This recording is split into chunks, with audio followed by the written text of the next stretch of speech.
Hello guys, what is up and welcome back to my channel. This video is specifically for people who are trying to do intermittent fasting. They have high demanding jobs or they're in school and they need to be really mentally focused during the day, and they're thinking about intermittent fasting for weight loss. So if this video is for you, make sure you stay tuned, give this video a thumbs up, and let's get started.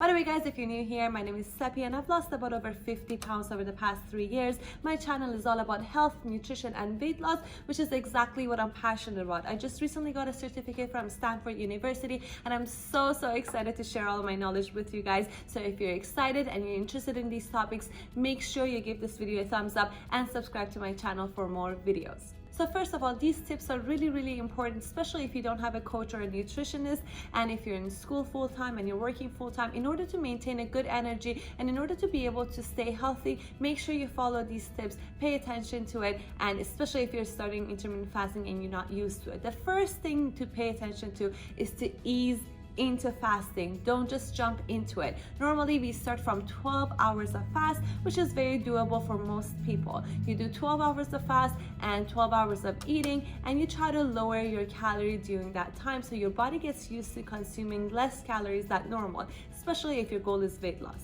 Once your body gets used to not eating for 12 hours, after 2 to 3 days, you want to push that to 13 to 14 hours and then start fasting for that period of time for about 1 week. So for those of my clients who are working full-time or they're in school and they're moderately active and their goal is to lose weight, I really recommend the 16 hours of fast and 8 hours of eating window. And I feel like it works the best for them, and as opposed to pushing the 16 hours to longer periods of fasting, I recommend to stick to 16 hours and really work on the nutrition, meal timing, and also exercising to make the weight loss even more effective. At the same time, we have a testing phase. During this phase, you find out what works best for you. For me personally, I have 18 hours of fasting and 6 hours of eating window, and that basically works best for me because I don't have a lot of time in the mornings to eat and I don't really like packing food, and I've already well adjusted to it. I started from 12 hours of fasting and I've pushed it to 18 and it works perfectly fine for me. But let's talk about the testing phase and how that works. The testing phase that I have designed for intermittent fasting is a phase that answers 3 main questions. Number 1 is that can you really handle the hunger without going crazy with food? Question number 2 is that if you're a morning faster or a night faster? Question number 3, do you like working out when you're fasted or you're fed?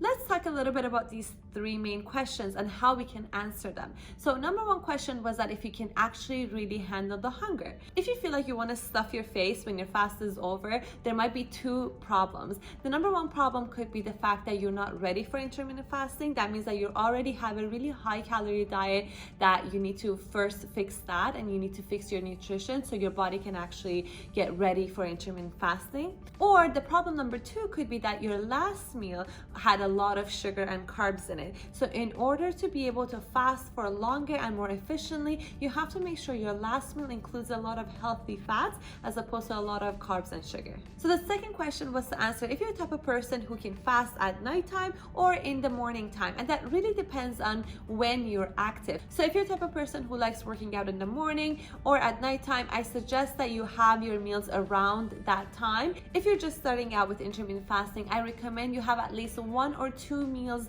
before you start working out so you have immediate energy to fuel your workout, so you feel very energized and happy while you're working out and after you're working out. I will give you an example of a schedule. So if you're working out in the afternoon and you're working full-time during the day and you work out right after work and you've already adjusted the 16 hours of fasting, this is what you're gonna do. So with this program, you would have your last meal around 8 or 9 p.m. and that gives you a couple of hours, maybe 2 to 3 hours before you go to bed, so your food gets digested well so you have a good sleep. Then you go to bed, you wake up, you don't have to have breakfast, but one thing you need to do is to prepare your lunch for the day after, because nutrition is so important if you're doing intermittent fasting. If you guys haven't seen this video, make sure you check it out afterwards. I talk about how important nutrition is when you're doing intermittent fasting. Make sure you download my program that talks about what you need to consume, not in terms of just intermittent fasting, but in terms of healthy fats and healthy carbohydrates. The program is free. You can download it also in the description below. It gives you a good idea of what you should be eating. Once you've made sure that you've packed a really healthy meal full of healthy fats, healthy carbohydrates, and fiber, you can take that to work, and you can break your fast around 12 to 1, so you can actually have lunch with your co-workers if you want. You can have another meal 2 to 3 hours after, so that would be around 4 p.m. and that could be your pre-workout meal. So you give it an hour to digest. You can hit the gym, or you can work out at home if it's still during the pandemic, and enjoy your workout, and then have a post-workout meal afterwards. So that would be around 8 or 9 p.m. and then go to bed and repeat this every single day and see how that works out for you. So if your goal is weight loss, you have to make sure you stay and remain in caloric deficit. If that's hard for you to do, make sure you book a free consultation with me for 30 minutes. The link is in the description below. I can actually guide you through it. I can calculate how many calories you need depending on your age, your weight, and your activity level, and then we can go from there. So if you're the type of person like me who likes their AM workout and works in the afternoon, I own Helix Academy in Toronto. I work with tutors and students, so I work with them in the afternoon. My mornings are pretty much free for myself, so I work out and I eat in the morning, and then I fast for the rest of the day, so I don't have to pack my lunch, as I explained, to work and everything else. Let's talk about a program that works for these type of people. So basically what I do, I eat in the morning, I wait for an hour or two, and I stretch, so I make sure all the nutrients flow through my body, through the blood. It goes to all the parts of my body. I do a little bit of a cardio and I start my workout. And then afterwards, I would have a post-workout meal. And after another 2 hours, I will have another meal, and I would fast again until the day after. It works out honestly great for me because I don't have to really think and prepare food for when I actually leave the house, and I make sure I get all the nutrients that I need during that eating window. So it works out great, but you really have to be okay with going to bed hungry. I'm really happy with that because ever since I started doing that and stretching and meditating, my nightmares have stopped. I used to have really intense nightmares that caused me to wake up in the middle of the night crying, and it was just really terrible. So it's completely stopped, knock on wood, and I don't have to worry about it. So if that's something you're struggling with at the moment, I think fasting at nighttime does really help with that as well. Now, when is the best and the most optimal time to work out? It's after you've fasted already for 15 or 16 hours. You actually lose a lot of intermuscular fat. And when I tried this, I actually saw a visible change of fat loss within an hour in my body. And I could actually see that. I don't know if you guys can see it in these pictures, but they're there, and it was crazy what I experienced. So I looked it up and I noticed that it is the best time to work out if you're trying to lose a lot of weight.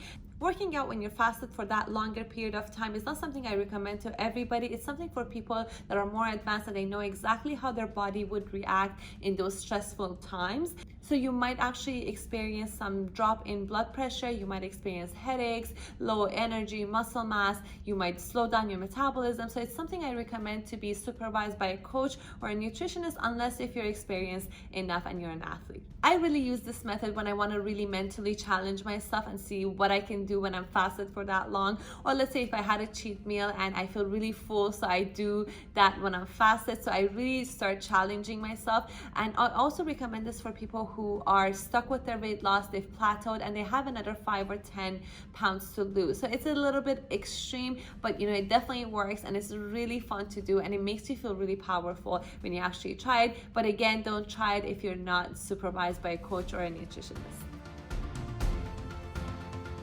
So if you're working full-time or you're studying full-time, you have to make sure you're mentally really focused and you have a lot of energy. And the only way to do that is to make sure your nutrition is on point.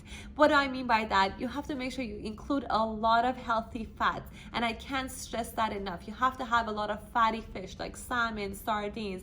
You have to have avocado, pre-soaked nuts. You can also use cold-pressed oils that are healthy for you. I talk about healthiest fat here in this video and in my program that is in the description description below, so you could actually go over that and see what are the types of fat that you need to consume, especially when you want mental clarity and mental focus. If you're the type of person who doesn't like fish, because fatty fish is the best and the highest source of omega-3s, you can actually look into omega-3 supplements. So make sure you get the best ones, do your research and see what works for you. Now in the same video, I talk about the best dosage that you need to use depending on your age as well. If you like carbohydrates, keep them as complex as possible because it makes your fast a lot of easier. So instead of white rice, you want to have brown rice. For vegetables, you want to have broccoli, sweet potatoes, root vegetables, and things like that. So make sure you stick to those as much as you can. A lot of people ask me, what can we drink during our fast? And I understand that, especially when you're at work, you need to be drinking something, you're really used to it, the habit is there, and a lot of people are eating around you, and you might actually feel extra hungry during those first hours of your fast. So you could absolutely drink black coffee, black tea, they're absolutely fine. If you wanted to add anything to it, the only thing I recommend is liquid stevia. The powdered stevia and other sweeteners that are in powdered form actually activates your insulin response. So I would really recommend for you to stay away from them because they will break your fast. Apple cider vinegar, water, and lemon water are also really good drinks to have during your fast. It won't break your fast. The insulin response is really, really low. As long as you have half of a lemon, you're fine. So if you feel super, super hungry, try that. It's really good for your microbiome. It really cleans out everything. It basically alkalines your body because it has alkalinity. Your body becomes acidic after you eat. So when you drink that, it kind of balances out. So it's really, really good for you. So is it really safe for you to do intermittent fasting if you're in school or you're working full time? Yes, absolutely. If you stick to these tips and try to ease into intermittent fasting, try to figure out what the best timing is for you. Do the best nutrition, the healthiest nutrition possible, like the ones mentioned in my free program below. Try to consume a lot of healthy fat, exercise, and I'm sure you will be fine. Let me know what your experience is with intermittent fasting below in the comments, and make sure you subscribe to my channel if you enjoyed this video. Show me your support by liking, commenting, and sending me messages here or on Instagram. I really, really do appreciate you guys subscribing to my channel every day. I enjoy seeing that every day. It motivates me to make more videos for you. Thank you so much. Thanks for being a part of my YouTube journey. See you in the next video.